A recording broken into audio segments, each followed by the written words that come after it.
শীতকাল মানেই কিন্তু বিভিন্ন জায়গায় বিভিন্ন ধরনের মেলা চলতে থাকে।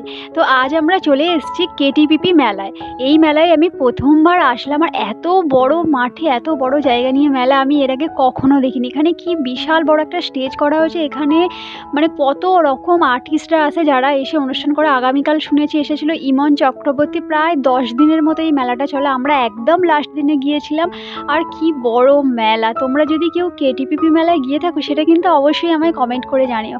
আর আমার চ্যানেলে খুব শীঘ্রই একটা বড় ভ্লগ আসছে এই মেলা নিয়ে, যাতে আরও কি হয়েছে ফানি ইনসিডেন্ট সেগুলো আমি সেখানে শেয়ার করব।